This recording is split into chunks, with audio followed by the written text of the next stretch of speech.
Amigos de Círculo Magenta, este día con nosotros aquí estamos con Marcela Garzabarba. ¿Qué tal? Editorialista con Código Magenta.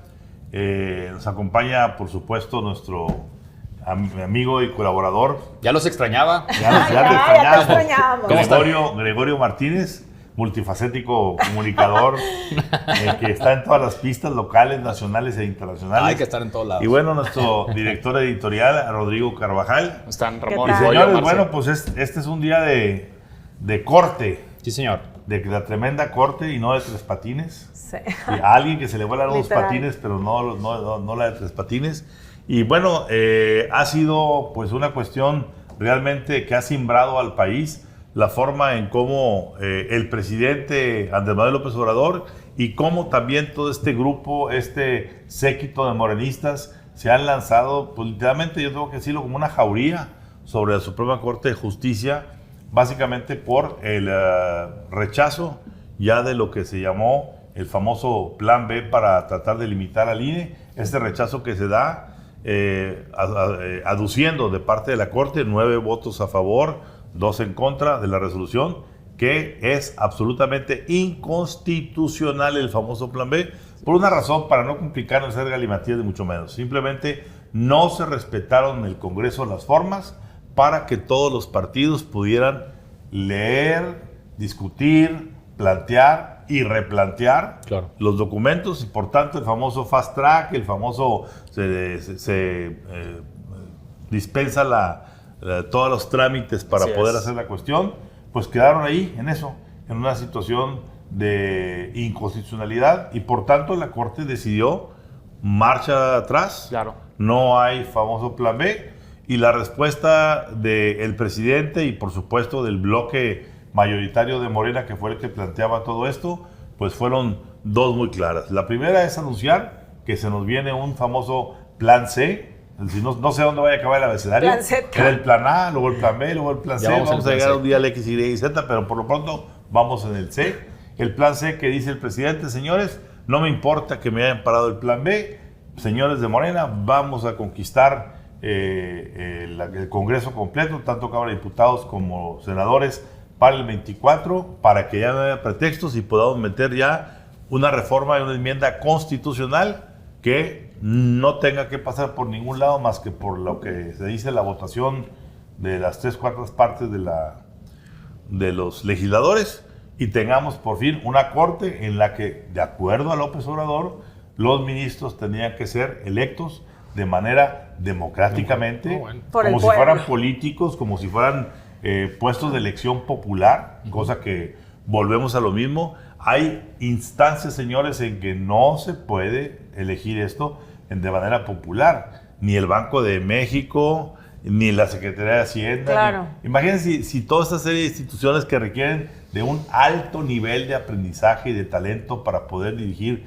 esas instancias fueran sometidas a que el voto popular, pues mañana vamos a tener a un payaso literalmente popular, o un cómico puesto como ministro de la Corte, porque en el caso de la Corte su función es de control y contrapeso. Así es.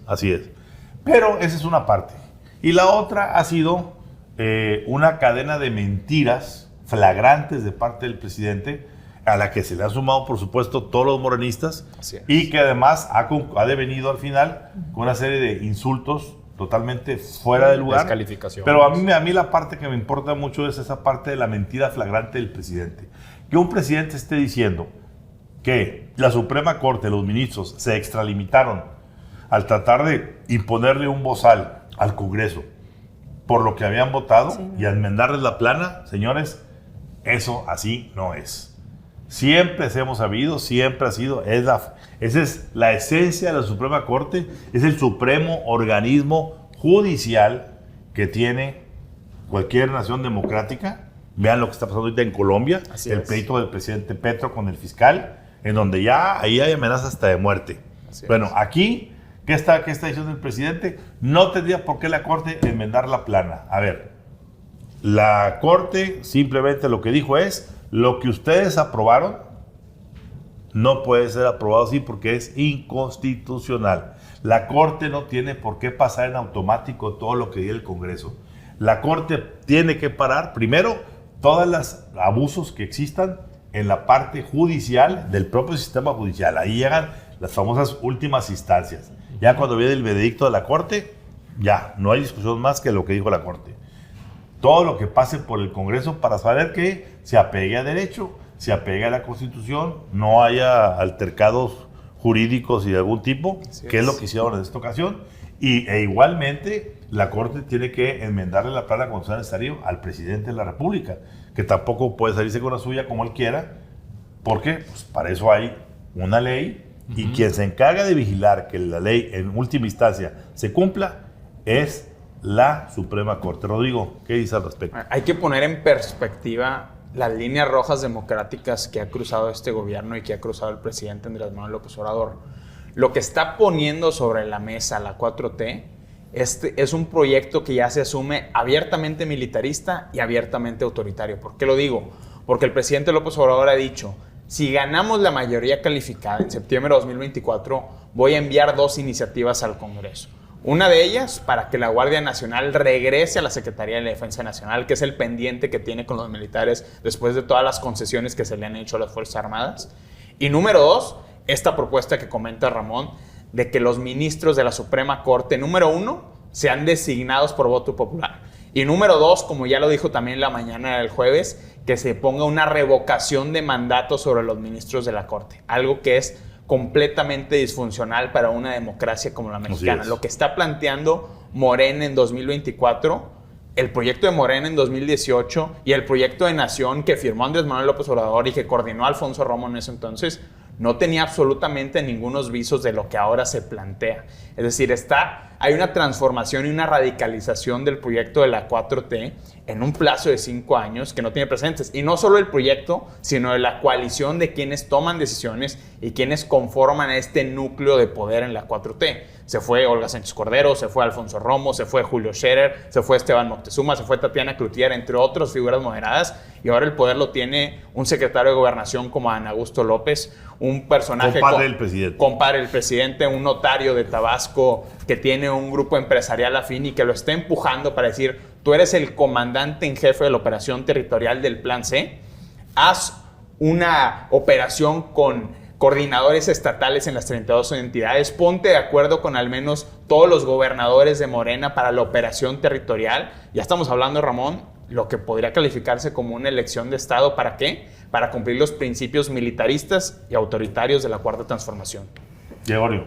Pues aquí lo que estamos viendo es, yo me preocupó mucho ver lo que podemos calificar como eliminación de poderes al momento en que el Congreso de la Unión, Cámara de Diputados y Cámara de Senadores, pues sacaron adelante las 20 reformas recientemente, ¿no? Hace un par de semanas lo que se vio en el Congreso de la Unión, ¿no? Entonces las iniciativas que envió el presidente, cómo pasaron por el Congreso, que creo que esas van a tener un destino que es la invalidación, como sucedió precisamente con un paquete de reformas del llamado Plan B de la reforma electoral. Entonces, ¿qué puede llegar a suceder? Bueno, que se promueva una acción de inconstitucionalidad, que la Suprema Corte resuelva, y creo que eso sería lo único bueno que nos quedaría a los mexicanos, hablando del rumbo de este país, ¿verdad? Entonces decir que la Suprema Corte, como la tenemos al día de hoy, es algo digno, que algo que más o menos nos representa, y a pesar de lo lamentable de que una de las ministras pues tiene todavía un serio cuestionamiento por haber plagiado 2 tesis, la de licenciatura y de posgrado, ¿no? Entonces que no es... ¿Y quién sabe si se copió el voto? A lo mejor se copió porque fue una de las 2 que votó lógicamente. Y que la otra está casada con el fiscal especial de delitos electorales, que es Loreto Ortiz. Entonces ahí ves que hay 2 incondicionales o 2 personas que, bueno, de los 11, pero al final del día hubo mayoría. Y qué bueno, porque también lo que vemos ahí es que pues no está una Suprema Corte de Justicia, no tenemos al Poder Judicial sometido a la voluntad del presidente López Obrador. Yo creo que eso es la buena noticia hasta ahorita. O sea, de todo lo que... Pero lo que prevemos es un escenario como el que ustedes están aquí compartiendo, ¿no? Y a mí sí me preocupa el punto de que si tenemos alguna duda de que esto no es como un Venezuela, es un copy-paste de lo que hizo en su momento Maduro. Eliminar INAI, eliminar el Poder Judicial, todo para la opacidad de él y los suyos. Ahorita está Estados Unidos investigando al hijo de Nicolás Maduro, a Nicolásito, porque los testaferros, que eran amigos de él, idéntico copy-paste como Andy y José Ramón. Entonces, aquí la cuestión es que todo es para con el presidente. La campaña en contra del Poder Judicial es para que se beneficie la 4T y principalmente Andrés Manuel López Obrador. Y si no estamos viendo los tintes de Venezuela, es lo que me preocupa, porque la sociedad, yo sí la veo apática. Porque sí nos estamos despertando, pero vamos tarde. La oposición también. Incluso me han dicho que están cooptados algunos por el mismo gobierno en turno, de la oposición, los de la oposición. Uh-huh. Entonces, por eso también callan y dejan que se pasen las cosas. Eso sí, no creo que en este país que se presumía democrático, porque sí había fechorías antes con otros gobiernos de otros partidos, pero este sí se me hace tan descarado porque trae un storytelling de primero los pobres, de aquí sí se hace la democracia, de aquí es transparencia, no hay corrupción, cuando lo que estamos viendo es que están deshaciendo al país de los pilares fundamentales y nos van a dejar al desnudo. Y de ahí, para que vayamos para enfrente, está muy mal.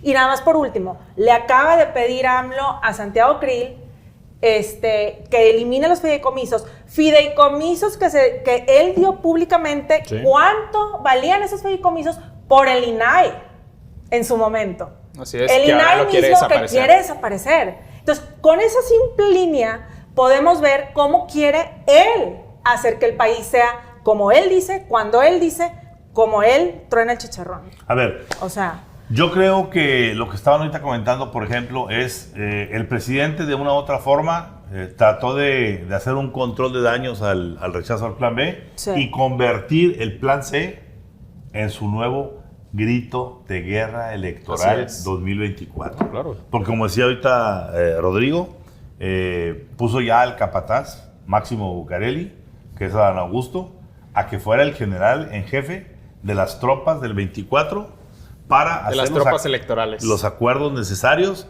para una sola cosa. A ver, hay un solo objetivo ahorita en su mente. Morena en 24. No, primero, obviamente poner a su candidato o candidata, ¿sí? Instalarla como candidata.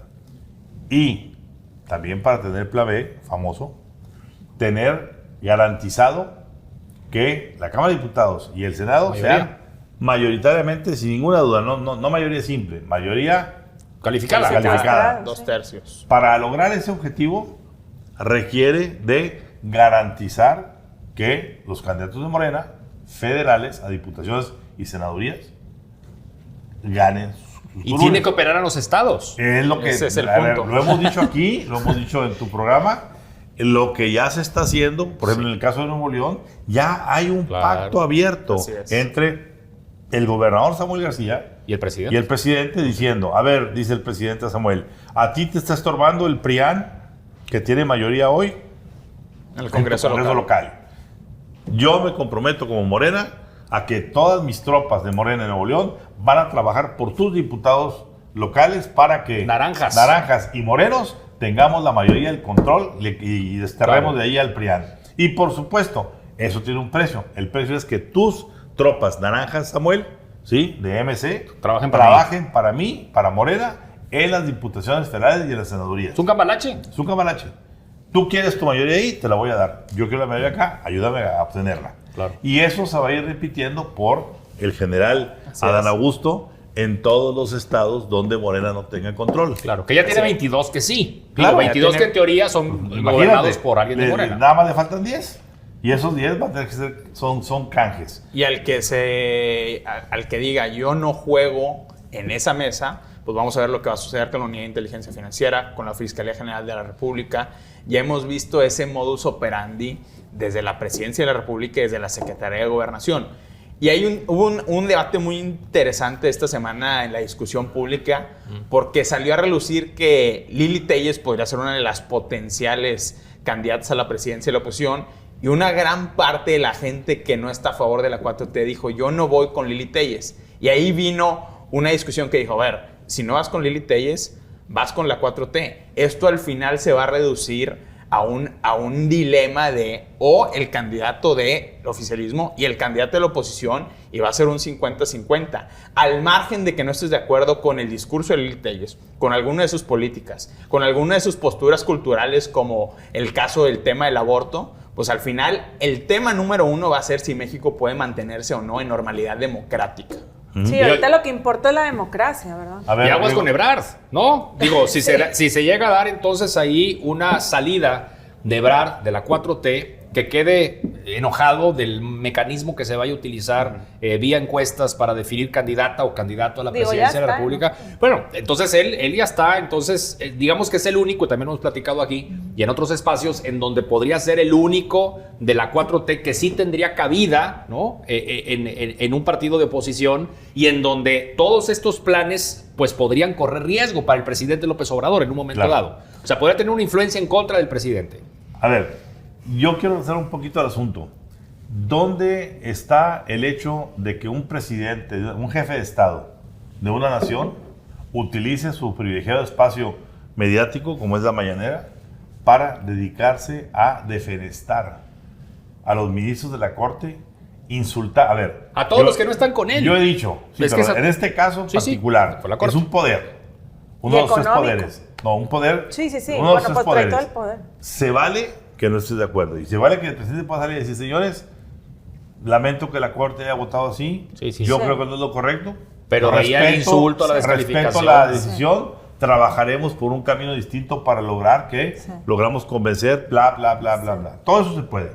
Lo que no se vale es que salga a decir públicamente, por ejemplo, que el premio internacional que se está dando a la ministra presidenta Norma Piña. No le faltó decir que sale en la caja de cornflakes. No, claro, dijo en el. Pues, se pueden comprar en la Plaza de Santo Domingo, donde se compra todo lo que es fake. Pero ¿qué esperamos cuando los moneros de la jornada están haciendo las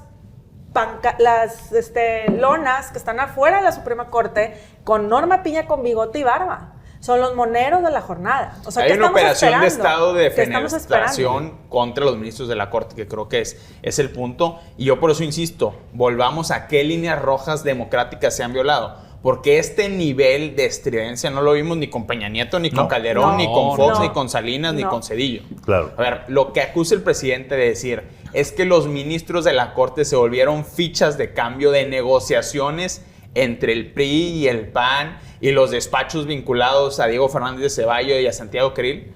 O sea, a ver, en ese momento el PRI y el PAN tenían el control del Congreso y tenían que negociar los nombramientos. Es parte natural y normal del proceso democrático. Lo que quiere ahora el presidente es que no haya negociación ni fichas de cambio. Lo que quiere es una imposición unilateral para establecer a personajes leales como Loreto Ortiz y Yasmín Esquivel. A ver, tan es así que la rabia del presidente radica especialmente en dos ministros. Margarita Ríos Farjat y González Alcántara Carranca, que fueron los otros dos ministros, junto con Loreta y con Yasmín, que él propuso. Sí. Y se los aceptaron. Y él pensaba que con esos cuatro, y alguno que pueda convencer ahí, especialmente al expresidente ministro, Saldívar, iba a poder tener el famoso grupo de 5 que rompiera cualquier cosa. Así es.